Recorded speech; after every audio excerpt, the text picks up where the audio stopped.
ಮಹಾಪ್ರಭು, ನಿಮ್ಮ ಜೊತೆಯಲ್ಲಿ ಸಾವಿರಾರು ಮಹಾಸೂರರಾದ ರಾಕ್ಷಸ ವೀರರಿರುವಾಗ ನೀವು ಅಂಜುವ ಅಗತ್ಯವೇ ಇಲ್ಲ ಮಹಾಪ್ರಭು. ಪ್ರಭುಗಳೇ, ನಿಮಗೆ ಈ ಯುದ್ಧದಲ್ಲಿ ಶ್ರಮ ಪಡುವ ಅಗತ್ಯವಿಲ್ಲ. ತಾವು ನಿಶ್ಚಿಂತೆಯಿಂದ ಅರಮನೆಯಲ್ಲೇ ಇರಿ. ಮಹಾಬಾಹು, ನಿಮ್ಮ ಪುತ್ರನೂ ಆದ ಇಂದ್ರಜಿತನು ಎಲ್ಲ ಶತ್ರುಗಳನ್ನು ಸಂಹಾರ ಮಾಡಿ ವಿಜಯವನ್ನು ಸಾಧಿಸಬಲ್ಲ. ಪರಮೇಶ್ವರನನ್ನು ಕುರಿತು ಘನಾದ ಯಜ್ಞವನ್ನು ಮಾಡಿ ವಿಶೇಷವಾದ ವರವನ್ನು ಪಡೆದ ನಿಮ್ಮ ಮಗನಾದ ಇಂದ್ರಜಿತ್ ಇರುವಲ್ಲಿ ನೀವೇಕೆ ಚಿಂತಿಸುವಿರಿ ಮಹಾಪ್ರಭು? ಮಹಾಪ್ರಭು, ನಮ್ಮ ಇಂದ್ರಜಿತು ದೇವರಾಜನಾದ ಇಂದ್ರನನ್ನೇ ಲಂಕೆಗೆ ಸೆರೆ ಹಿಡಿದು ತಂದ. ಪಿತಾಮಹನಾದ ಬ್ರಹ್ಮದೇವನ ಆದೇಶದಿಂದ ತಾನೇ ಇಂದ್ರನನ್ನು ಅವನನ್ನು ಮುಕ್ತಗೊಳಿಸಿತ್ತು. ಅದಕ್ಕಾಗಿ ಈ ಮಹತ್ ಕಾರ್ಯಕ್ಕಾಗಿ ನಮ್ಮ ಇಂದ್ರಜಿತುವನ್ನೇ ಕಳಿಸಿಕೊಡಿ ಪ್ರಭು.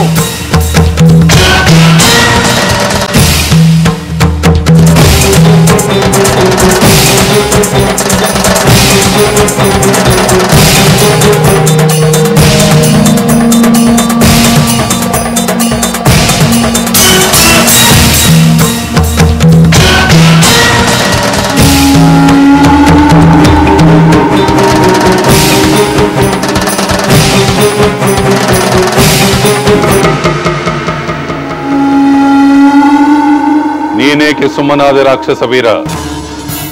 ವಿಭೀಷಣ ಹೊರಗಿನವನಲ್ಲ, ನನ್ನ ಸಹೋದರ.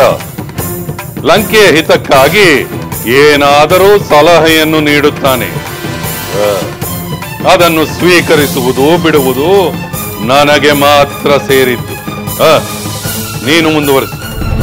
ನಮ್ಮ ಅಭಿಪ್ರಾಯ ಇಷ್ಟೇ ಪ್ರಭು.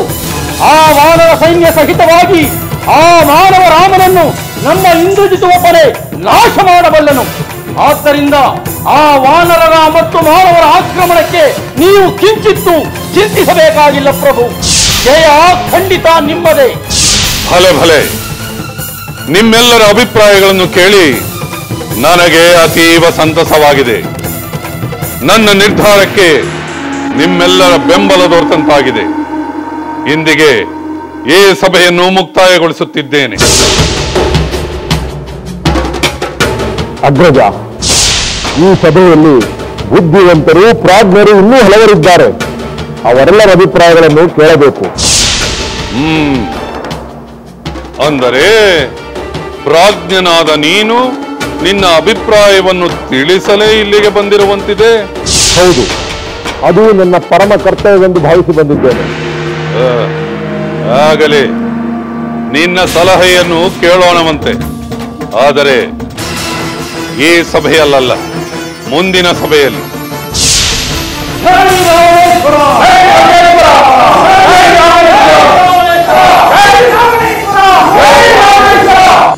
ಅಗ್ರಜ, ದಯಮಾಡಿ ನನ್ನ ಮಾತನ್ನು ಕೇಳಲೇಬೇಕು.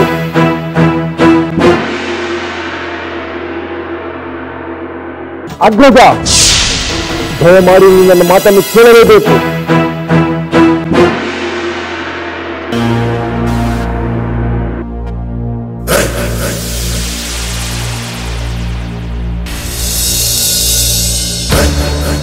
ಆಗಲಿ, ವಿಭೀಷಣನ ಸಲಹೆಯಂತೆ ಸಭೆಯನ್ನು ಮುಂದುವರಿಸೋಣ. ಪ್ರಹಸ್ತ, ನಿಕುಂಭ, ದುರ್ಮುಖ, ವಜ್ರದಂಷ್ಟ್ರ, ವಜ್ರಹ, ನಿಮ್ಮೆಲ್ಲರ ಅಭಿಪ್ರಾಯವನ್ನು ನಾನು ಕೇಳುತ್ತೇನೆ. ಅಲ್ಲವೇ ವಿಭೀಷಣ? ಆಗಬಹುದು, ಅವರೇ ಮೊದಲು ಹೇಳಲಿ.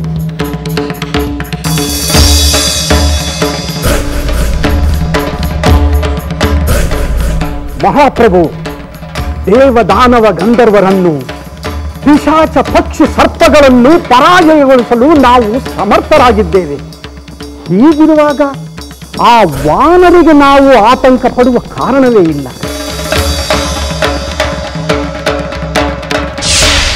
ಮಹಾಪ್ರಭು, ನಾವು ಶತ್ರುವಿನ ನಿರೀಕ್ಷೆ ಇಲ್ಲದೆ ನಿರಾತಂಕವಾಗಿದ್ದಂಥ ಸಂದರ್ಭದಲ್ಲಿ ಆ ಹನುಮಂತ ನಮ್ಮನ್ನು ವಂಚಿಸಿದ. ಇಲ್ಲವಾದರೆ ಆ ಕಪಿ ಇಲ್ಲಿಂದ ಜೀವಂತವಾಗಿ ಹೋಗಲು ಸಾಧ್ಯವಿತ್ತೆ ಮಹಾಪ್ರಭು.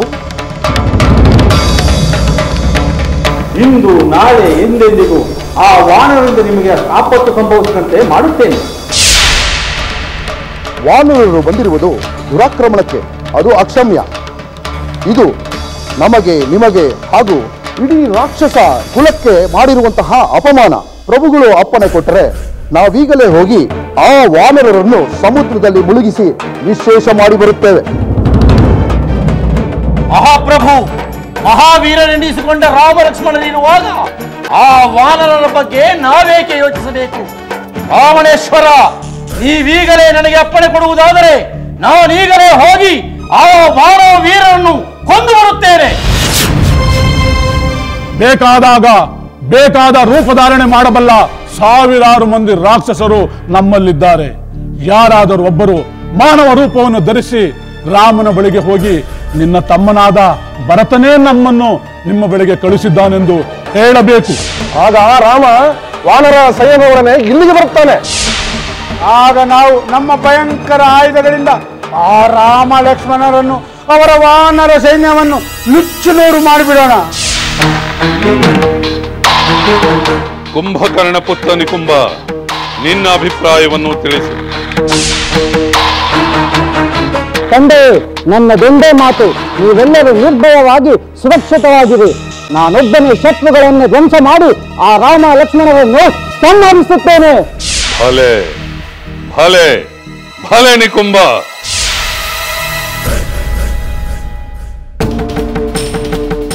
ಲಂಕೇಶ್ವರ, ಈ ಲಂಕೆಯ ಹಿತದೃಷ್ಟಿಯಿಂದ, ಈ ಲಂಕೆಯಲ್ಲಿರುವ ಎಲ್ಲರ ಹಿತದೃಷ್ಟಿಯಿಂದ ನನ್ನ ಸಹೋದರನು ಲಂಕಾಧಿಪತಿಯಾದ ನಿನ್ನ ಶ್ರೇಯವಿಲಾಸೆಗಾಗಿ ಕೆಲವು ಮಾತುಗಳನ್ನು ಹೇಳಲು ಅಪ್ಪಣೆ ಕೊಡಬೇಕು. ಲಂಕೆಯ ಪ್ರತಿಯೊಬ್ಬರಿಗೂ ತಮ್ಮ ಅಭಿಪ್ರಾಯಗಳನ್ನು ತಿಳಿಸುವ ಅವಕಾಶವಿರುವಾಗ ನನ್ನ ಸೋದರನಾದ ನಿನಗಿಲ್ಲವೇ ವಿಭೀಷಣ, ನಿನ್ನ ಅಭಿಪ್ರಾಯವನ್ನು ಸ್ಪಷ್ಟವಾಗಿ ತಿಳಿಸು. ಅಗ್ರಜ, ಸಾಮ ದಾನ ಭೇದಗಳು ಸಫಲವಾಗದಿದ್ದರೆ ದಂಡವನ್ನು ಕಡೆಯಲ್ಲಿ ಬಳಸಬೇಕೆಂದು ನೀತಿಶಾಸ್ತ್ರವನ್ನು ಬಲ್ಲವರು ಹೇಳುತ್ತಾರೆ.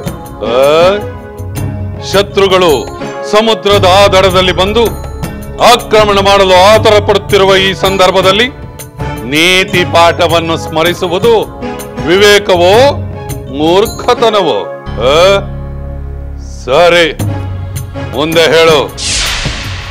ಅಗ್ರಜ, ನೀತಿ ಬಲ್ಲವನು ಅಜಾಗರೂಕನಾದ ಶತ್ರುವಿನ ಮೇಲೆ ಪರಾಕ್ರಮ ತೋರುತ್ತಾನೆ, ಇತರ ಶತ್ರುಗಳಿಂದ ಆಕ್ರಮಣಕ್ಕೊಳಗಾದವನ ಮೇಲೆ ಪರಾಕ್ರಮ ತೋರುತ್ತಾನೆ, ಅಥವಾ ದೈವಿಕ ಆಪತ್ತುಗಳಿಗೆ ಒಳಗಾದವನ ಮೇಲೆ ಪರಾಕ್ರಮ ತೋರುತ್ತಾನೆ. ಆದರೆ ಈಗ ಅಂಥ ಪ್ರಸಂಗವಿಲ್ಲ. ಅಂದರೆ ಏನು ನಿನ್ನ ಮಾತಿನ ಅರ್ಥ ವಿಭೀಷಣ? ದುರ್ಬಲನಾದವನ ಮೇಲೆ ಪರಾಕ್ರಮ ತೋರಿಸಿದರೆ ಮಾತ್ರ ಗೆಲುವು ಎಂದು ನಿನ್ನ ಅಭಿಪ್ರಾಯವೇ? ಅಗ್ರಜ, ನೀನು ಶತ್ರು ಎಂದು ಭಾವಿಸಿರುವ ಆತ ಮಹಾಪ್ರಬಲನೆಂದು ನಿನಗೆ ನೆನಪು ಮಾಡಿಕೊಡುತ್ತಿದ್ದೇನೆ. ಶ್ರೀರಾಮನು ಅಜಾಗರೂಕನಾದ ಶತ್ರುವಲ್ಲ.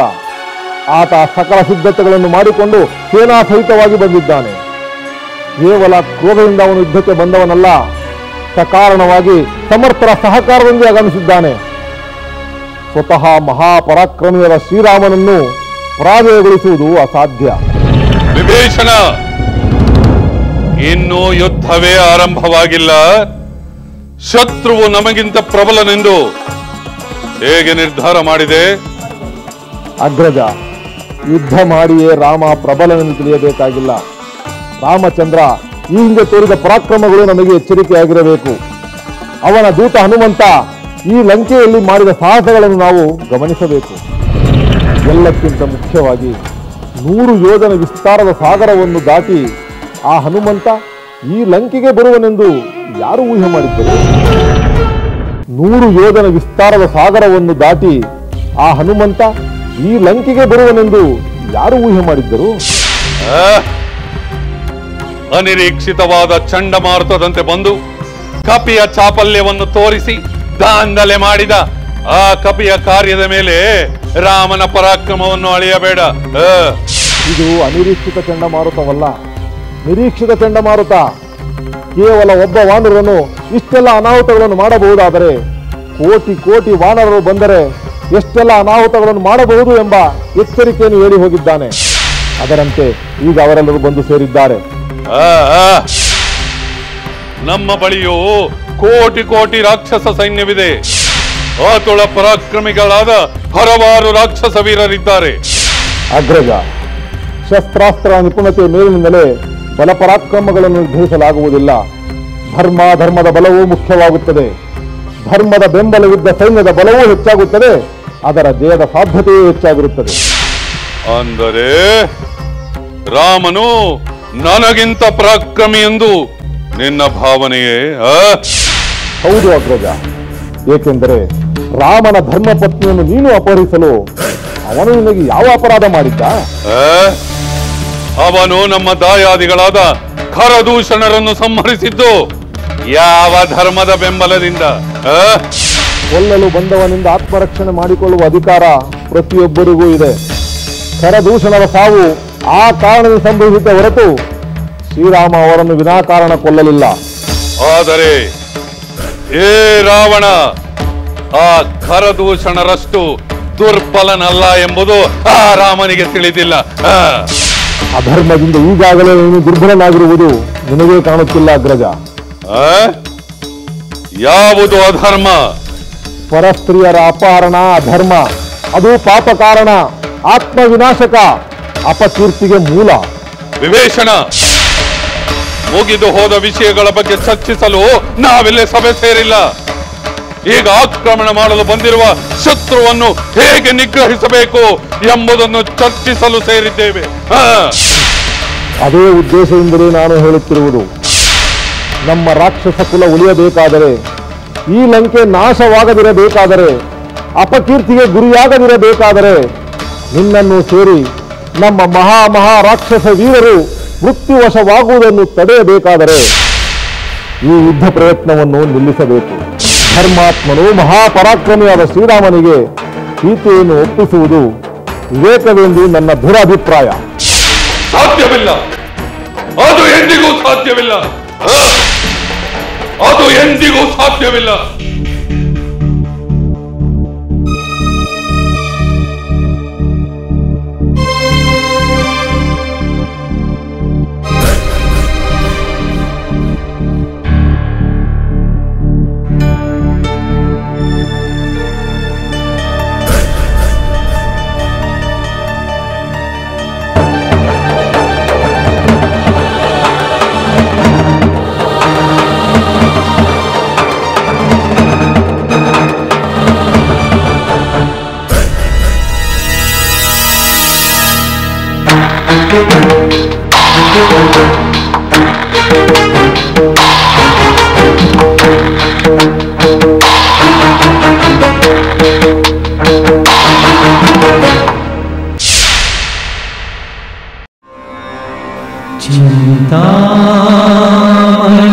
ಚಿಂತಾಮಣಿಯಾಗಿದೆ ಚೂಡಾಮಣಿರುವೆ ಸೀತೆ ವಿಯೋಗದ ಚಿಂತೆ ಕಳೆವ ಚಿಂತಾಮಣಿಯಾಗಿದೆ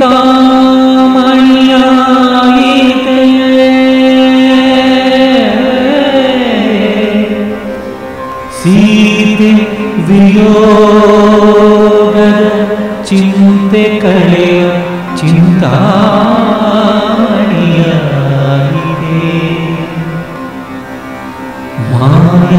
ಮಾಯಾವೃಣವ ಕಂಡಂದು ಮರೆಯಾದ ಸೀತೆ ದುರ್ಗಾಕ್ಷಸನಿಗೆ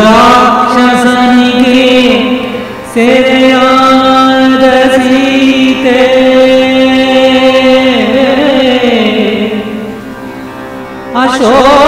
ಅಶೋಕವನದಿ ಶೋಕದಲ್ಲಿರುವ ಸೀತೆ ಚೂಡಾಮಣಿ ರೂಪದಿ ಕಂಡರೆ ರಾಮಗೆ.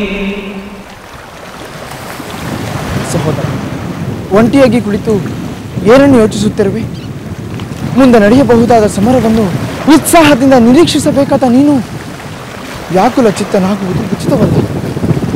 ಏನು ಚಿಂತೆ ಹೇಳು ಸಹೋದರ. ಸಾಮಾನ್ಯವಾದ ಶೋಕವಾದರೆ ಕಾಲ ಕಳೆದಂತೆ ಅದು ದೂರವಾಗುತ್ತದೆ ಲಕ್ಷ್ಮಣ. ಆದರೆ ಪತ್ನಿ ವಿಯೋಗದ ನನ್ನ ಶೋಕ ಕ್ಷಣ ಕ್ಷಣಕ್ಕೂ ಹೆಚ್ಚಾಗುತ್ತಲೇ ಇದೆ. ಸಹೋದರ, ಆ ಶೋಕ ಅಂತ್ಯವಾಗುವ ಕಡೆಯ ಘಟ್ಟದಲ್ಲಿದ್ದೇವೆ. ಅತ್ತಿಗೆಯನ್ನು ಕಾಣಲು ಹೆಚ್ಚು ಸಮಯವಿಲ್ಲವೆಂದು ತಿಳಿದು ಸಮಾಧಾನ ತಂದೆವು. ನಾವು ನಮ್ಮ ಗುರಿಗೆ ಹತ್ತಿರ ಬಂದಿದ್ದೇವೆ. ನನ್ನ ಸೀತೆ ನಮಗೆ 100 ಯೋಜನೆಗಳ ದೂರದಲ್ಲಿದ್ದಾಳೆ ಲಕ್ಷ್ಮಣ. ನನ್ನ ಪತ್ನಿ ಅಪಹೃತಳಾದ ಎಂಬ ದುಃಖ ಒಂದು ಪಟ್ಟಾದರೆ, ಅವಳು ಇಷ್ಟು ಕಾಲ ನನ್ನಿಂದ ದೂರವಿದ್ದಾಳೆ ಎಂಬ ದುಃಖ 100 ಪಟ್ಟು ಅಧಿಕವಾಗಿದೆ ಲಕ್ಷ್ಮಣ. ಆ ದುಃಖ ನಿವಾರಣೆಯಾಗುವ ಮುಹೂರ್ತ ಸಮೀಪಿಸಿದೆ ಎಂದು ಸಮಾಧಾನ ತಂದುಕೊಳ್ಳಲೇಬೇಕು ಸಹೋದರ. ಹೌದು ಲಕ್ಷ್ಮಣ, ನಾನು ಈಗ ಸಮಾಧಾನ ತಂದುಕೊಂಡು ಕಾರ್ಯಪ್ರವೃತ್ತನಾಗಬೇಕು.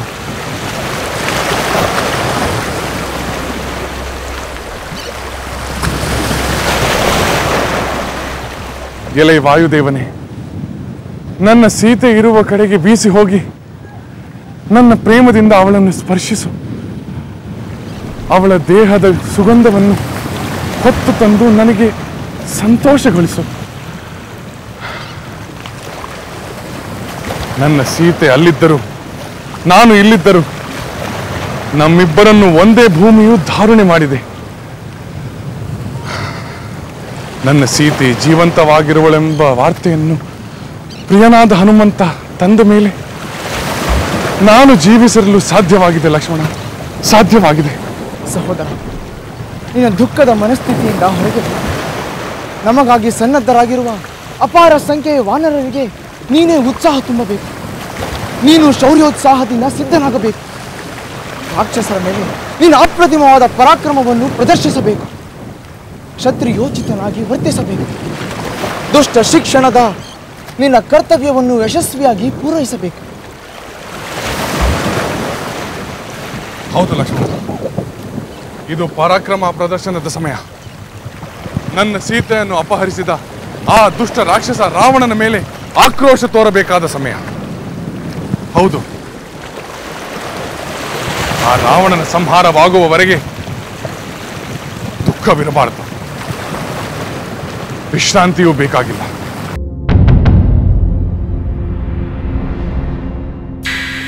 ಅಗ್ರಜ, ಮತ್ತೇಕೆ ಇಲ್ಲಿಗೆ ಬಂದೆ? ಬರಲೇಬೇಕಾಯಿತು, ಅದಕ್ಕೆ ಬಂದೆ. ಬರುವಂತಹ ಮಹಾ ಕಾರಣವೇನಿತ್ತು? ಅಗ್ರಜ, ಆ ಸ್ಥಾನದಲ್ಲಿ ನಾನು ಹೇಳುವ ಮಾತುಗಳನ್ನು ಕೇಳಲಾರದೆ ಕೋಪಾವಿಷ್ಟನಾಗಿ ಎದ್ದು ಬಂದೆ. ಅಲ್ಲಿ ಹೇಳದೆ ಉಳಿದಿರುವ ಮಾತುಗಳನ್ನು ಹೇಳಬೇಕೆಂದು ಇಲ್ಲಿಗೆ ಬಂದೆ. ಏನದು ಹೇಳದೆ ಉಳಿದಿರುವ ಮಾತುಗಳು? ಅಗ್ರಜ, ಆನೆ ಕುದುರೆಗಳಿಂದ, ಮುತ್ತು ರತ್ನ ವಜ್ರ ವೈಢೂರ್ಯಗಳಿಂದ, ಸಕಲ ಸಂಪತ್ತುಗಳಿಂದ ಸಮೃದ್ಧವಾಗಿರುವ ಲಂಕೆಯನ್ನು ತನ್ನ ಹರಿತವಾದ ಆಯುಧಗಳಿಂದ ಶ್ರೀರಾಮ ನಾಶ ಮಾಡುವ ಮೊದಲು ಸೀತೆಯನ್ನು ರಾಮನ ಬಳಿಗೆ ಕಳಿಸಿಬಿಡು. ವಿಭೀಷಣ, ಇದೇನು ಹೊಸ ಮಾತಲ್ಲ. ಹಲವು ರೂಪಗಳಿಂದ ಹೇಳಿದ ಮಾತನ್ನು ಮತ್ತೇಕೆ ಹೇಳುತ್ತಿರುವೆ? ಪರಿಸ್ಥಿತಿ ಬದಲಾಗದೇ ಇರುವುದರಿಂದ ನಾನು ಮತ್ತೆ ಮತ್ತೆ ಅದನ್ನೇ ಹೇಳಬೇಕಾಗಿದೆ. ಪರಿಸ್ಥಿತಿ ಬದಲಾದರೆ ನಾನು ಅದನ್ನು ಹೇಳುವ ಅಗತ್ಯವಿಲ್ಲ. ಅಗ್ರಜ, ನೀನು ರಾಮನಿಗೆ ಸೀತೆಯನ್ನು ಒಪ್ಪಿಸಿಬಿಟ್ಟರೆ ಜನರಲ್ಲಿ ಮೂಡಿರುವ ಆತಂಕದ ಭಾವನೆ ಮರೆಯಾಗುತ್ತದೆ. ಒಪ್ಪಿಸದಿದ್ದರೆ ಲಂಕೆಯ ಸರ್ವನಾಶವಾಗುತ್ತದೆ. ನಮ್ಮ ರಾಕ್ಷಸ ವಂಶವು ನಿರ್ವಂಶವಾಗುತ್ತದೆ. ಇದು ಹಳೆಯ ಮಾತೆ. ಅಗ್ರಜ, ನೀನು ನನಗೆ ಹಿರಿಯನಾಗಿರುವುದರಿಂದ, ನಿನ್ನ ಶ್ರೇಯಸ್ಸಿನ ಅಭಿಲಾಷೆಯಿಂದ ನಾನು ಮತ್ತೆ ಮತ್ತೆ ಪ್ರಯತ್ನಿಸುತ್ತಿದ್ದೇನೆ. ನೀನು ನನ್ನ ಸಹೋದರನಾಗಿ ಹಲವು ಕಾಲ ಸುಖ ಸಂತೋಷದಿಂದ ಬಾಳಬೇಕೆಂದು ಬಯಸುತ್ತೇನೆ. ಅಗ್ರಜ, ದಯಮಾಡಿ ನೀನು ಸೀತೆಯನ್ನು ರಾಮನಿಗೆ ಒಪ್ಪಿಸಿ ಈ ಲಂಕೆಯನ್ನು ಉಳಿಸು, ನೀನೂ ಉಳಿದುಕೋ. ವಿಭೀಷಣ, ನೀನು ಹತ್ತು ಮೀರಿ ವರ್ತಿಸುತ್ತಿರುವೆ. ಹಿರಿಯ ಸೋದರನನ್ನು ಅಪಮಾನಿಸುತ್ತಿರುವೆಯಾ?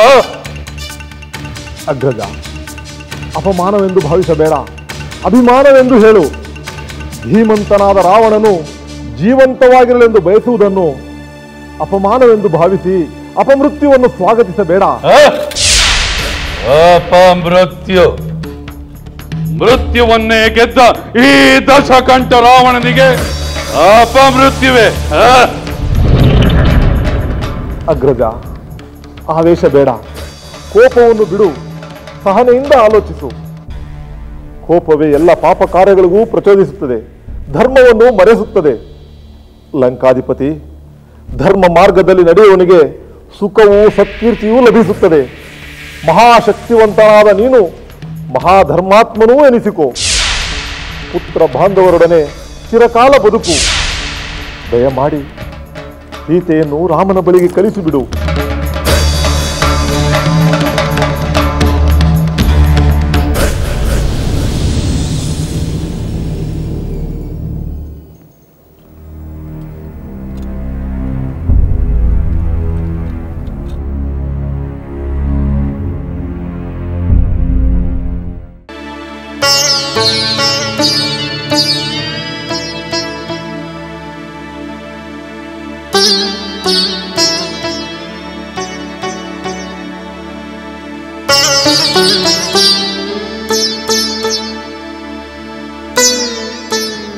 ಮಂಡೋದರಿ, ಬಾಸುರಮೆ, ಅನಿರೀಕ್ಷಿತವಾಗಿ ಬಂದೆ. ಬಾ ಕುಳಿತುಕೋ. ಈ ಸಮಯದಲ್ಲಿ ನಿನ್ನನ್ನು ಕಂಡು ಒಡ ಹುಟ್ಟಿದವಳನ್ನು ಕಂಡಷ್ಟೇ ಸಂತೋಷವಾಗುತ್ತಿದೆ. ಮಂಡೋದರಿ, ನಾವು ಒಂದೇ ತಾಯಿಯ ಹೊಟ್ಟೆಯಲ್ಲಿ ಜನಿಸಲಿಲ್ಲ ನಿಜ, ಆದರೆ ಇಬ್ಬರು ಒಂದೇ ಕುಟುಂಬದ ಸೊಸೆಯರಲ್ಲವೇ? ಅಕ್ಕ ತಂಗಿಯರಂತೆ ಕಷ್ಟ ಸುಖಗಳಲ್ಲಿ ಭಾಗಿಯಲ್ಲವೇ?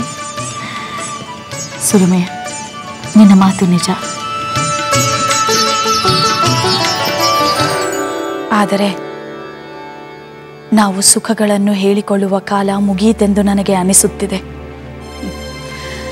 ಇನ್ನೇನಿದ್ದರೂ ನಾವಿಬ್ಬರು ಮುಂದೆ ಒದಗಬಹುದಾದ ಕಷ್ಟಗಳನ್ನು ಮಾತ್ರ ಹೇಳಿಕೊಳ್ಳುವುದಷ್ಟೇ ಉಳಿದಿದೆ ಎನಿಸುತ್ತಿದೆ. ಇಷ್ಟೊಂದು ನಿರಾಶೆ ಏಕೆ ಮಂಡೋದರಿ? ಕಷ್ಟ ಸುಖಗಳು ಹಗಲು ರಾತ್ರಿಗಳಂತೆ. ರಾತ್ರಿ ಕಳೆದ ಮೇಲೆ ಹಗಲು ಬಂದೇ ಬರುವಂತೆ ಕಷ್ಟ ಕಳೆದ ಮೇಲೆ ಸುಖದ ದಿನಗಳು ಬಂದೇ ಬರುತ್ತವೆ. ಆದರೆ ನನಗಂತೂ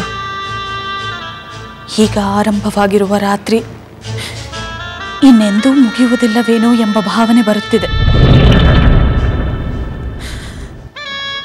ಮಂಡೋದರಿ, ಸಮಾಧಾನ ತಂದುಕೋ, ಒಳ್ಳೆಯದನ್ನು ನಿರೀಕ್ಷಿಸು. ಅದು ಹೇಗೆ ಸಾಧ್ಯ ಸುರಮೆ? ಮಹಾವೀರರಾದ ರಾಮ ಲಕ್ಷ್ಮಣರು ಸಮುದ್ರ ತೀರದಲ್ಲಿ ಅಪಾರ ಸೈನ್ಯದೊಂದಿಗೆ ಬೀಡು ಬಿಟ್ಟಿರುವರೆಂದು ತಿಳಿದ ಮೇಲೆ ಈ ಲಂಕೆಗೆ ಶಾಶ್ವತವಾದ ಕತ್ತಲೆ ಎಂದು ನನ್ನ ಮನಸ್ಸು ಭೀತಿಯಿಂದ ಮಿಡುಕುತ್ತಿದೆ. ಇದೇನಿದು ಮಂಡೋದರಿ? 3 ಲೋಕವನ್ನು ನಡುಗಿಸಿದ ನಿನ್ನ ಪತಿಯ ಪರಾಕ್ರಮದಲ್ಲಿ ನಿನಗೆ ನಂಬಿಕೆ ಹೊರಟು ಹೋಯಿತೆ. ಲಂಕಾಧಿಪತಿಯ ಶಕ್ತಿ ಲಂಕೆಯನ್ನು ರಕ್ಷಿಸಿಕೊಳ್ಳಲಾರದಷ್ಟು ದುರ್ಬಲವಾಗಿದೆಯೇ? ಸುರಮೆ, ಧರ್ಮಾತ್ಮನಾದ ವಿಭೀಷಣನ ಪತ್ನಿಯಾದ ನೀನು ಹೀಗೆ ಹೇಳುತ್ತಿರುವೆಯಾ? ರಾವಣೇಶ್ವರನ ಪರಾಕ್ರಮದ ಹಡಗಿನಲ್ಲಿ ಅಧರ್ಮದ ರಂಧ್ರ ಉಂಟಾಗಿರುವುದು ನಿನಗೆ ತಿಳಿದಿಲ್ಲವೇ? ಅಂದ ಮೇಲೆ ಆ ಹಡಗು ಮುಳುಗಿ ಹೋಗುವುದನ್ನು ಯಾರು ತಾನೇ ತಪ್ಪಿಸಬಲ್ಲರು? ನಿನ್ನ ಮಾತು ನಿಜ ಮಂಡೋದರಿ. ನನ್ನ ಪತಿಯದು ಇದೇ ಅಭಿಪ್ರಾಯ. ಸೀತಾಪರಣ ಕಾರಣದಿಂದ ರಾಮನ ಆಕ್ರೋಶಕ್ಕೆ ಲಂಕೆ ನಾಶವಾಗಬಹುದೆಂದು ಅವರು ಬಹಳವಾಗಿ ಭಯಗೊಂಡಿದ್ದಾರೆ. ಆದ್ದರಿಂದಲೇ ಸೀತೆಯನ್ನು ರಾಮನಿಗೆ ಒಪ್ಪಿಸುವಂತೆ ರಾವಣನ ಬಳಿ ಮತ್ತೆ ಮತ್ತೆ ವಿಫಲ ಪ್ರಯತ್ನವನ್ನು ಮಾಡುತ್ತಲೇ ಇದ್ದಾರೆ. ಅದು ಸಫಲವಾಗುವ ಸೂಚನೆಯಂತೂ ಇಲ್ಲ. ವಿಭೀಷಣ, ನೀನು ಅನಗತ್ಯವಾಗಿ ಹೆದರುತ್ತಿರುವೆ. ಈ ರಾವಣನ ಸೋದರನಾಗಿ ಅಂಜು ಕುಳಿಯಂತೆ ಪಾಡಪಡಿಸುತ್ತಿರುವುದನ್ನು ನೋಡಿ ನನಗೆ ಸಹಿಸಲಾಗಿದೆ. ಅಗ್ರಜ, ನಾನು ಬರೀ ಊಹೆಯಿಂದ ಹೆದರುತ್ತಿಲ್ಲ. ವಾಸ್ತವದ ಅರಿವು ನನ್ನಲ್ಲಿ ಭಯ ಮೂಡಿಸುತ್ತಿದೆ. ಸೀತಾದೇವಿ ಈ ಲಂಕೆಯನ್ನು ಪ್ರವೇಶಿಸಿದ ದಿನದಿಂದ ಏನೆಲ್ಲ ಅನಾಹುತಗಳಾಗುತ್ತಿವೆ ಎಂಬುದನ್ನು ನೀನೇ ಆಲೋಚಿಸು. ಯಾವ ಅನಾಹುತಗಳು ನಡೆದಿವೆ? ಹವಿಸ್ಸುಗಳ ಮೂಲಕ ಹೋಮ ಮಾಡಲಾದ ಅಗ್ನಿ ಪ್ರಜ್ವಲಿಸುತ್ತಿಲ್ಲ. ಕಿಡಿಗಳು ಹೊರಗೆ ಚಿಮ್ಮುತ್ತಿವೆ, ಜ್ವಾಲೆಗಳು ಧೂಮಾಮೃತವಾಗಿವೆ. ಅರಣಿಯನ್ನು ಕಡೆದಾಗಲು ಅಗ್ನಿ ಹೊಗೆಯೊಂದಿಗೆ ಮೂಡುತ್ತಿದೆ. ಇದನ್ನು ಅಮಂಗಲವೆಂದು ಯಾರು ಹೇಳಿದರು? ಅಗ್ನಿಶಾಲೆಗಳಲ್ಲೂ ವೇದಾಧ್ಯಯನ ಮಂದಿರಗಳಲ್ಲೂ ಹಾವುಗಳು ಕಾಣಿಸಿಕೊಳ್ಳುತ್ತಿವೆ. ಹೋಮ ದ್ರವ್ಯಗಳಿಗೆ ಇರುವೆಗಳು ಮುಚ್ಚಿಕೊಳ್ಳುತ್ತಿವೆ. ಇದಕ್ಕೆ ಹೆದರಬೇಕೆ? ಇಷ್ಟೇ ಅಲ್ಲ ಸಹೋದರ, ಹಸುಗಳ ಕೆಚ್ಚಲುಗಳು ಬತ್ತಿ ಹೋಗಿವೆ, ಆನೆಗಳು ಮದರಹಿತವಾಗಿವೆ, ಕುದುರೆಗಳು ಹುಲ್ಲನ್ನು ತಿನ್ನುತ್ತಿಲ್ಲ, ಕಾಗೆಗಳು ಗುಂಪು ಗುಂಪಾಗಿ ಕುಳಿತು ಕರ್ಕಶವಾಗಿ ಕೂಗುತ್ತಿವೆ.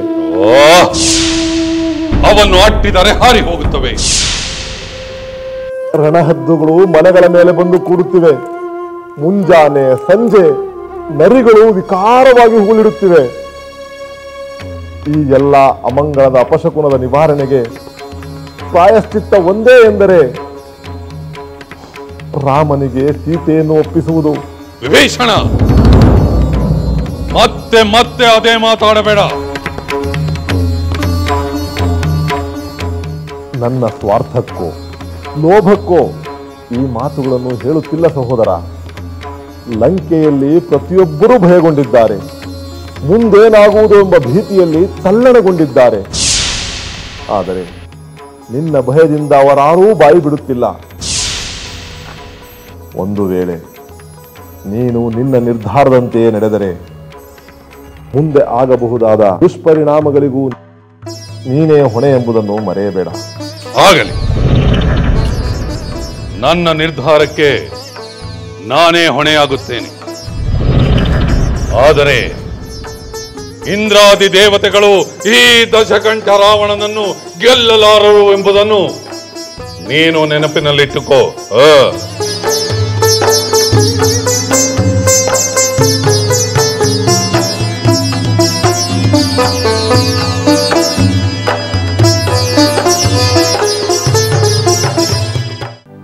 ನಾನು ಸಹ ನಿತ್ಯ ಈ ವಿಫಲ ಪ್ರಯತ್ನವನ್ನು ಮಾಡುತ್ತಿದ್ದೇನೆ ಸುರಮೆ. ರಾವಣೇಶ್ವರನ ಪತ್ನಿಯಾಗಿ ಪಟ್ಟದ ರಾಣಿಯಾಗಿ ನಾನು ಕಿಂಚಿತ್ತೂ ಅವರ ಹಠವನ್ನು ಕದಲಿಸಲಾಗಲಿಲ್ಲ. ಅಂದ ಮೇಲೆ ಯಾವ ಶುಭದ ನಿರೀಕ್ಷೆ ಮಾಡಬೇಕು?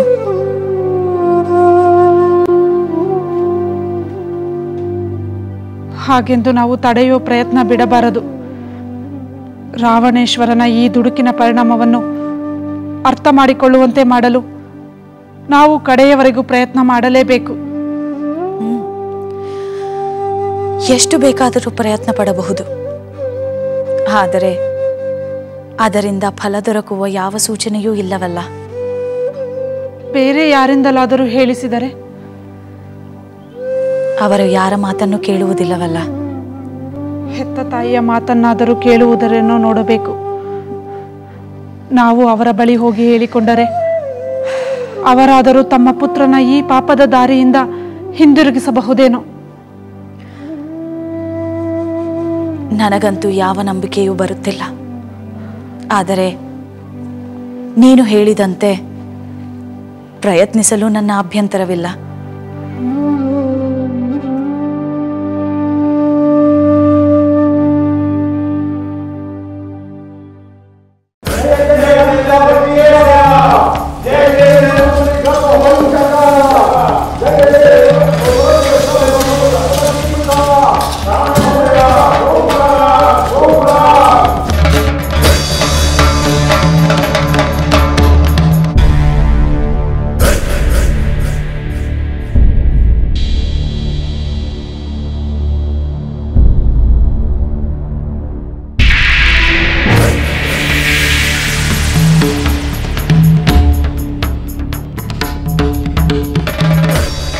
ನನ್ನ ಪ್ರಿಯ ಸಹೋದರರೇ, ಅಮಾತ್ಯರೇ, ಲಂಕೆಯ ಹಿತಚಿಂತಕರಾದ ಗಣ್ಯರೇ, ಒಂದು ಬಹುಮುಖ್ಯವಾದ ವಿಷಯವನ್ನು ಚರ್ಚಿಸುವುದಕ್ಕಾಗಿ ಈ ಸಭೆಯನ್ನು ಕರೆದಿದ್ದೇನೆ.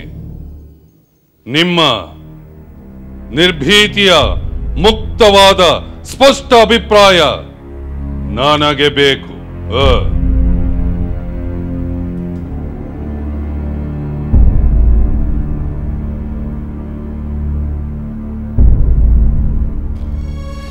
ಮಹಾಪ್ರಭು, ನಾನು ಈಗಾಗಲೇ ತಮ್ಮ ಅಭಿಪ್ರಾಯ ಏನೇ ಇದ್ದರೂ ಹಿಂಜರಿಯದೆ ತಿಳಿಸಬೇಕೆಂದು ಎಲ್ಲರಿಗೂ ಸೂಚಿಸಿದ್ದೇನೆ. ಹಾಗಾದರೆ ಕೇಳಿ, ನಮ್ಮ ಲಂಕೆಗೆ ಧರ್ಮ ಅರ್ಥ ಕಾಮಗಳ ವಿಷಯವಾಗಿ ಸಂಕಟ ಉಂಟಾಗಿದೆ. ಲಂಕೆ ಹಿತದೃಷ್ಟಿಯಿಂದ, ನನ್ನ ಹಿತದೃಷ್ಟಿಯಿಂದ, ಪ್ರಿಯ ಅಪ್ರಿಯ, ಹಿತ ಅಹಿತ, ಲಾಭ ಹಾನಿಗಳ ವಿಷಯದಲ್ಲಿ ನೀವೆಲ್ಲರೂ ನಿಷ್ಪಕ್ಷಪಾತವಾಗಿ ವಿವೇಚಿಸಬಲ್ಲ ಸಮರ್ಥರು ಎಂದು ನನಗೆ ತಿಳಿದಿದೆ. ಮಹಾಪ್ರಭು, ತಮ್ಮ ಹಿತ ಲಂಕೆಯ ಹಿತಕ್ಕಿಂತ ಮುಖ್ಯವಾದುದು ನಮಗೆ ಬೇರೇನೂ ಇಲ್ಲ ಪ್ರಭು. ನಿಮ್ಮ ಮೇಲೆ ನನಗೆ ನಂಬಿಕೆ ಇದೆ. ನಿಮ್ಮ ಜ್ಞಾನಪೂರ್ಣವಾದ ಸಲಹೆಗಳು ಸಮಯೋಚಿತವಾಗಿರುತ್ತದೆ ಎಂಬ ಭರವಸೆಯೂ ನನಗಿದೆ. ನಿಮ್ಮಂಥ ವಿವೇಕಿಗಳ ಸಹಾಯದಿಂದಲೇ ನಾನು ದೇವರಾಜ ಇಂದ್ರನಂತೆ ಈ ಲಂಕೆಯ ಸಂಪತ್ತನ್ನು ಉಪಭೋಗಿಸುತ್ತಿದ್ದೇನೆ. ನಿಮ್ಮಂಥ ಅಮಾತ್ಯರ ಮತ್ತು ಹಿತೈಷಿಗಳ ಸಹಾಯದಿಂದಲೇ ನನ್ನ ಅಧಿಕಾರ ಇಂದಿನವರೆಗೂ ಅಬಾಧಿತವಾಗಿದೆ. ನನ್ನ ಪ್ರಿಯ ಸಹೋದರ ಕುಂಭಕರ್ಣ 6 ತಿಂಗಳು ನಿದ್ರೆಯಲ್ಲಿದ್ದರಿಂದ ಈ ಮುಖ್ಯವಾದ ವಿಷಯವನ್ನು ಚರ್ಚಿಸಲು ಸಾಧ್ಯವಾಗಲಿಲ್ಲ. ಮಹಾಕಾಯನಾದ, ಮಹಾಬಲನಾದ, ವೀರಶ್ರೇಷ್ಠನಾದ ಕುಂಭಕರ್ಣ ಈಗ ನಿದ್ರೆಯಿಂದ ಎಚ್ಚೆತ್ತಿದ್ದಾನೆ ಅಲ್ಲವೇ ಕುಂಭಕರ್ಣ?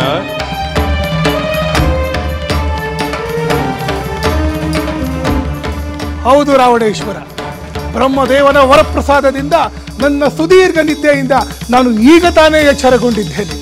ನನ್ನ ಅನಿದ್ರಾ ಅವಧಿಯಲ್ಲಿ ನನ್ನ ಪ್ರೀತಿಯ ಸೋದರ ಲಂಕೇಶ್ವರನಾದ ರಾವಣನು ನೀನು ತೆಗೆದುಕೊಂಡಿರುವ ಎಲ್ಲ ನಿರ್ಧಾರಕ್ಕೂ ನನ್ನ ಸಮ್ಮತಿ ಇದ್ದೇ ಇದೆ. ಹಾಗೂ ನೀನು ಕೈಗೊಂಡ ಎಲ್ಲ ಕಾರ್ಯಕ್ಕೂ ನಮ್ಮ ಬೆಂಬಲ ಇದ್ದೇ ಇದೆ. ಆದರೆ ಈಗ ವಿಷಯವೇನೆಂದು ತಿಳಿದುಕೊಳ್ಳಲು ಕುತೂಹಲವಾಗಿದೆ. ಆ ವಿಷಯವೇನೆಂದು ಹೇಳು ರಾವಣೇಶ್ವರ.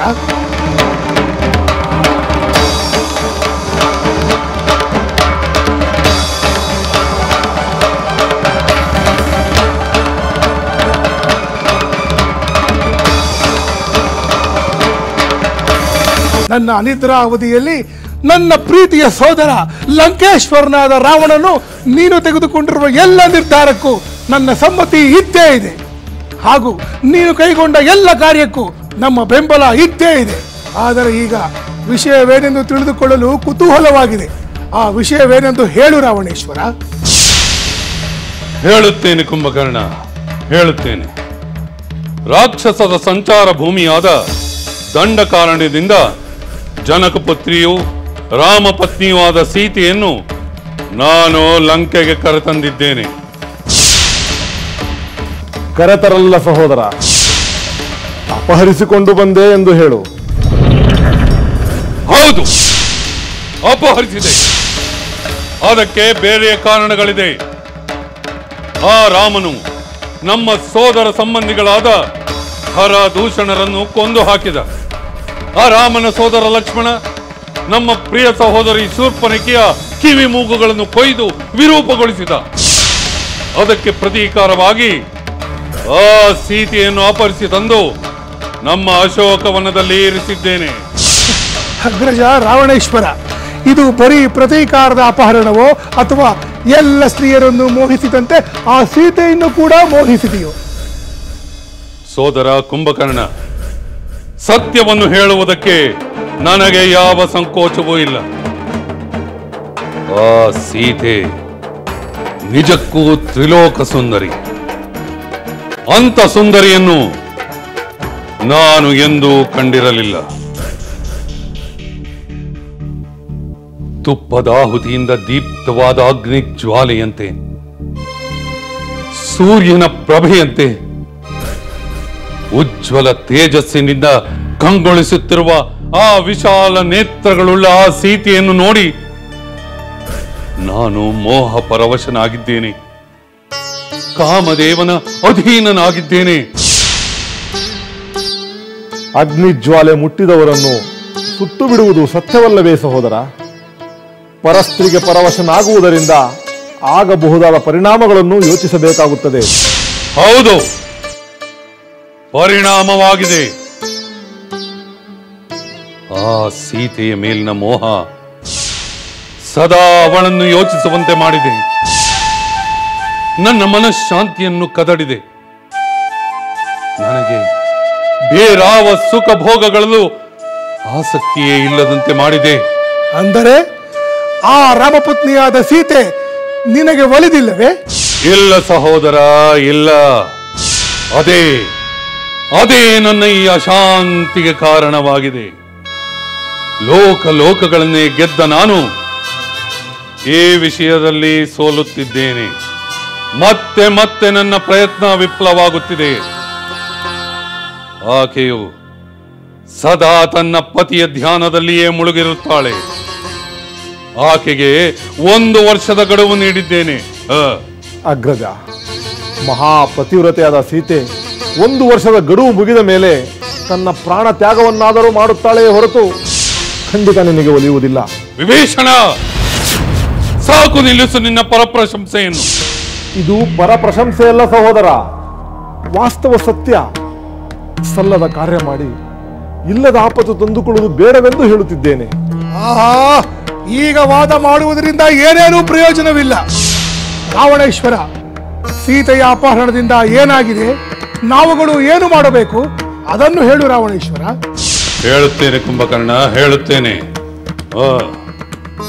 ಈಗ ಸೀತೆಯ ಪತಿಯಾದ ರಾಮ ವಾನರ ಸೈನ್ಯದೊಡನೆ ಲಂಕೆಯ ಸಮುದ್ರದ ಆ ತೀರದಲ್ಲಿ ಬೀಡು ಬಿಟ್ಟಿದ್ದಾನೆ. ಲಂಕೆಯ ಮೇಲೆ ಆಕ್ರಮಣ ಮಾಡಿ ಸೀತೆಯನ್ನು ಬಿಡಿಸಿಕೊಂಡು ಹೋಗುವುದೇ ಅವನ ಉದ್ದೇಶ.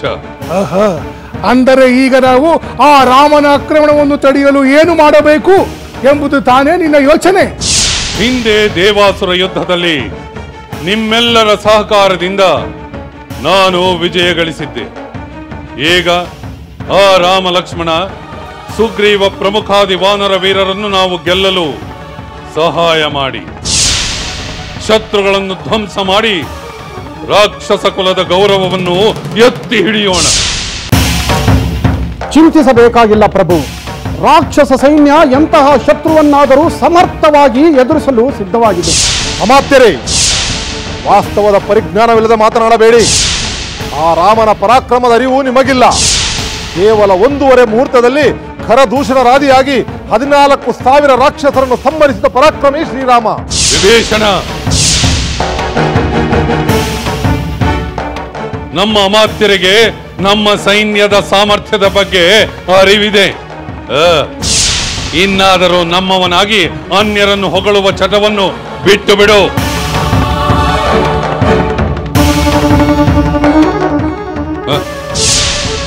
ಪ್ರಿಯ ಬಂಧುಗಳೇ, ನಾನು ಸೀತೆಯನ್ನು ಬಿಟ್ಟುಕೊಡಲು ಬದಲು ಆ ರಾಮ ಲಕ್ಷ್ಮಣರನ್ನು ಸಂಹರಿಸಲು ಬೇಕು. ಅಂತಹ ಸೂಕ್ತ ಉಪಾಯವನ್ನು ಚರ್ಚಿಸಿ ನನಗೆ ಹೇಳಿ. ಅಗ್ರಜ, ನಾನು ಹೀಗೆ ಹೇಳುತ್ತೇನೆ ಎಂದು ಅನ್ಯತಾ ಭಾವಿಸಬೇಡ. ನೀನು ಸೀತೆಯನ್ನು ಅಪಹರಣ ಮಾಡುವುದಕ್ಕೆ ಮೊದಲೇ ಅದರಲ್ಲುಂಟಾಗುವ ಸಾಧಕ ಬಾಧಕಗಳ ಬಗ್ಗೆ ಪರ್ಯಾಲೋಚಿಸಿ ನಿರ್ಧಾರ ಮಾಡಬೇಕಾಗಿತ್ತು. ಉಗಮ ಸ್ಥಾನದಿಂದ ಹರಿದು ಹೋದ ನದಿಯ ನೀರನ್ನು ಪುನಃ ತೀರಕ್ಕೆ ತರಲು ಸಾಧ್ಯವೇ ಇಲ್ಲ. ನೀನು ಸೀತೆಯನ್ನು ಅಪಹರಿಸುವ ಮೊದಲು ನಮ್ಮೆಲ್ಲರೊಡನೆ ಸಮಾಲೋಚಿಸಬೇಕಿತ್ತು. ಆದರೆ ಈಗ ಕಾಲ ಮೀರಿದೆ, ಪರಿಸ್ಥಿತಿ ವಿಷಮಿಸಿದೆ. ಈ ಮಂತ್ರಾಲೋಚನಾ ಸಭೆಯಿಂದ ಏನೇನು ಪ್ರಯೋಜನವಿಲ್ಲ. ಅದಕ್ಕೆ ಕಾರಣವೇನೆಂದು ನಾನು ಮೊದಲೇ ಹೇಳಿದೆನಲ್ಲ ಕುಂಭಕರ್ಣ. ಇದು ನೀನು ನಿದ್ರೆಯಲ್ಲಿರುವಾಗ ನಡೆದು ಹೋದ ಘಟನೆ. ಅಗ್ರಜ, ಯಾರು ಮೋಹಪೌರುಷರಾಗಿ ಮೊದಲು ಮಾಡಬೇಕಾದ ಕರ್ತವ್ಯವನ್ನು ಕೊನೆಯಲ್ಲಿ ಮಾಡುತ್ತಾನೋ, ಕೊನೆಯಲ್ಲಿ ಮಾಡಬೇಕಾದ ಕರ್ತವ್ಯವನ್ನು ಮೊದಲು ಮಾಡುತ್ತಾನೋ ಅಂಥವನಿಗೆ ನೀತಿ ಅನೀತಿಗಳ ತಾರತಮ್ಯವೇ ತಿಳಿದಿರುವುದಿಲ್ಲ.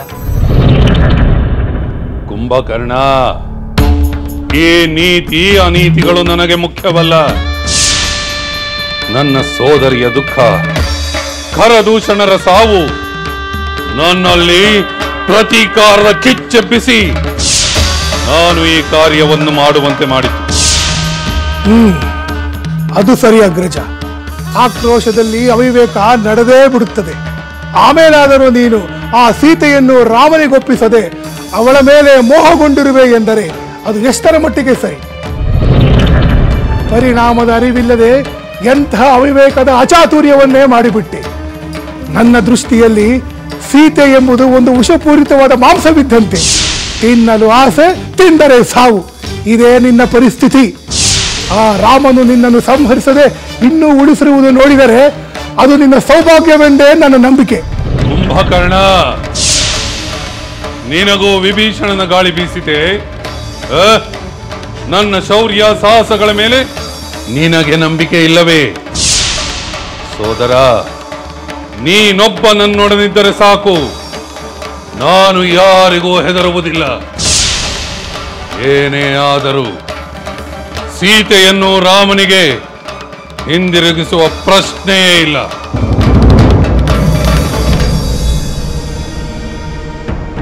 ಇದು ನನ್ನ ಮಾನ ಅಪಮಾನಗಳ ಪ್ರಶ್ನೆ. ನಾನಿಂದಿಗೂ ಮಾನವನಾದ ರಾಮನ ಮುಂದೆ ತಲೆ ಬಾಗುವುದಿಲ್ಲ. ಅವನನ್ನು ಕೊಂದು ರಾಕ್ಷಸ ಕುಲದ ಧ್ವಜವನ್ನು ಹಾರಿಸುತ್ತೇನೆ. ಇದರಲ್ಲಿ ನಿನ್ನ ಬೆಂಬಲವಿದೆಯೋ ಇಲ್ಲವೋ ಅಷ್ಟು ಮಾತ್ರ ಹೇಳು. ರಾವಣೇಶ್ವರ, ನೀನು ಮಾಡಿರುವ ಸೀತಾಪಹರಣ ಸರಿ ಇಲ್ಲ ಎಂದು ಹೇಳಿದೆ ವಿನಃ ನನ್ನ ಬೆಂಬಲ ನಿನಗಿಲ್ಲ ಎಂದು ನಾನೆಲ್ಲಿ ಹೇಳಿದೆ? ನ್ಯಾಯವೋ ಅನ್ಯಾಯವೋ, ನೀತಿಯೋ ಅನೀತಿಯೋ, ನಿನ್ನ ಪರವಾಗಿ ಹೋರಾಡುವುದು ಸೋದರನಾದ ನನ್ನ ಕರ್ತವ್ಯ. ನಾನು ಅದನ್ನು ಪಾಲಿಸುತ್ತೇನೆ. ಭಲೆ ಭಲೆ ಕುಂಭಕರ್ಣ, ನನಗೆ ಆ ನಂಬಿಕೆ ಇತ್ತು. ಅಗ್ರಜ ರಾವಣೇಶ್ವರ, ನಿನ್ನ ಶತ್ರು ನನ್ನ ಶತ್ರು.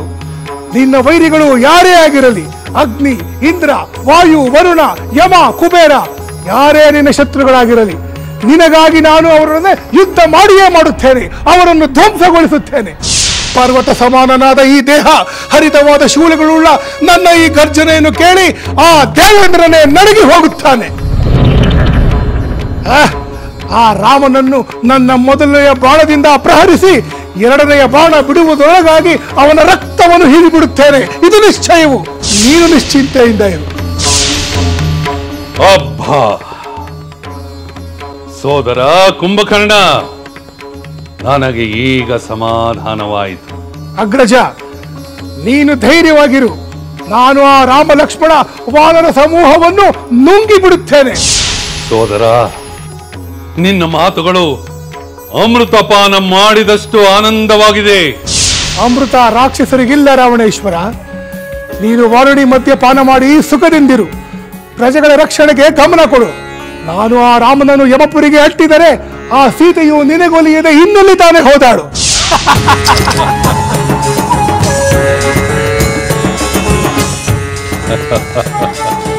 ಸೋದರ,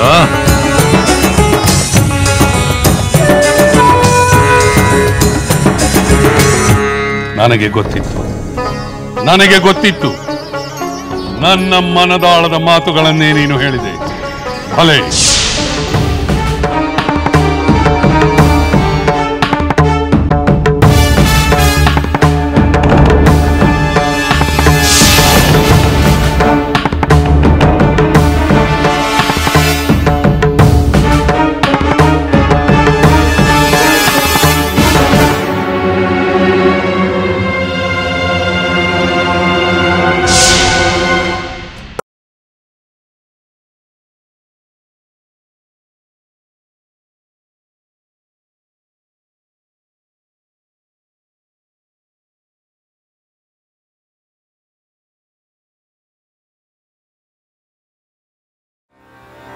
ಕ್ಷಣ ಕ್ಷಣವೂ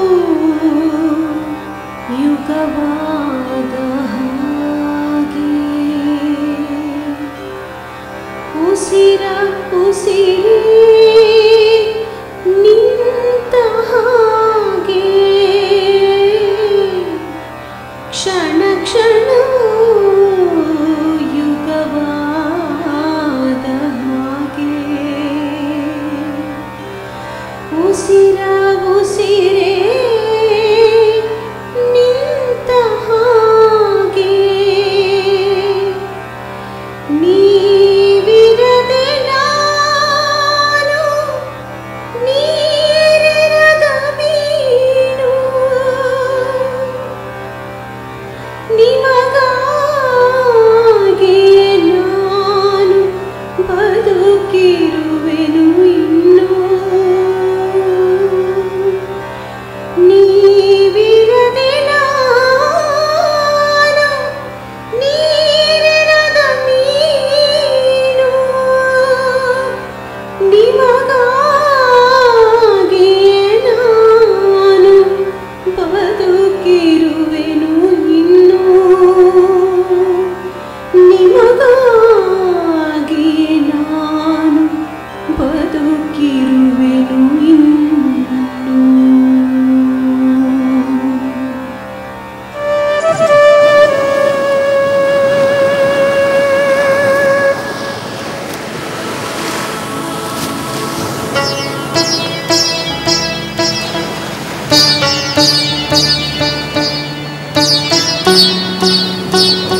ಸಹೋದರ, ಈಗ ಸಾಗರವನ್ನು ದಾಟಿ ಲಂಕೆಯನ್ನು ಸೇರುವುದಷ್ಟೇ ಉಳಿದಿದೆ. ಆ ಲಂಕೆಯನ್ನು ಸೇರಿದ ಮೇಲೆ ಆ ದುಷ್ಟ ರಾವಣನ ಸಂಹಾರ ಮಾಡುವುದು ಹೇಗೆ ಎಂಬ ಚಿಂತೆ ಬಾಧಿಸುತ್ತದೆ. ಆದರೆ ಮುಂದಿನ ಯುದ್ಧದ ಚಿಂತೆಯನ್ನು ನೀನು ಈಗಲೇ ಮಾಡುತ್ತಿರುವಂತಿದೆ.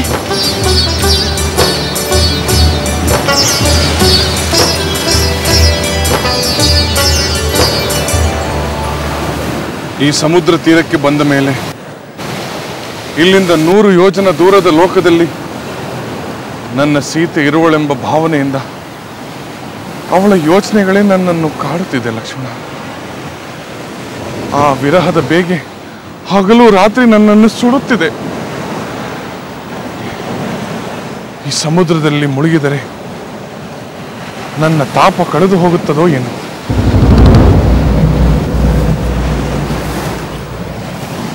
ಸಹೋದರ, ಶಾಂತನ. ಎಲ್ಲ ಚಿಂತೆಗಳು ದೂರವಾಗುವ ಕಾಲ ಸನ್ನಿಹಿತವಾಗಿದೆ. ಸಮಾಧಾನ ತಂದು. ಲಕ್ಷ್ಮಣ, ನನ್ನ ಸೀತೆ ಜೀವಂತವಾಗಿರುವೆಂಬ ವಾರ್ತೆಯನ್ನು ಹನುಮಂತನಿಂದ ತಿಳಿದ ಮೇಲೆ ನಾನು ಜೀವಿಸಿದ್ದೇನೆ. ಎಂದಿಗೆ ನನ್ನ ಶತ್ರು ಸಂಹಾರವಾಗಿ ನನ್ನ ಸೀತೆಯನ್ನು ಕಾಣುತ್ತೇನೋ ಎಂದು ನನ್ನ ಮನಸ್ಸು ಕಾತರಿಸುತ್ತಿದೆ. ಸಹೋದರ, ಎಂದಿಗೂ ಎಂದು ಏಕೆ ಹೇಳಿದೆ? ಆ ಕಾಲ ಹತ್ತಿರದಲ್ಲಿದೆ, ಬಹಳ ಹತ್ತಿರದಲ್ಲಿದೆ. ಏನು ಮಾಡಲಿ ಲಕ್ಷ್ಮಣ? ಹನುಮಂತ ನನ್ನ ಸೀತೆ ಅಶೋಕವನದಲ್ಲಿ ಆ ರಾಕ್ಷಸಿಯರ ಮಧ್ಯೆ ಎಷ್ಟು ಕಷ್ಟಪಡುತ್ತಿರುವಳೆಂಬ ವಾರ್ತೆಯನ್ನು ಹೇಳಿದ ಮೇಲಿಂದ ತನ್ನ ಸಂಕಟ ಹೆಚ್ಚಾಗಿದೆ. ಅವಳನ್ನು ನೆನೆದು ನನ್ನ ಜೀವ ತಲ್ಲಣಿಸುತ್ತಿದೆ ಲಕ್ಷ್ಮಣ. ಸಹೋದರ, ಈ ನೋವು, ಸಂಕಟ, ತಲ್ಲಣ ಎಲ್ಲ ನಿವಾರಣೆಯಾಗಬೇಕಾದರೆ ಆ ದುಷ್ಟ ರಾವಣನ ಸಂಹಾರವಾಗಬೇಕು. ಹೌದು ಲಕ್ಷ್ಮಣ,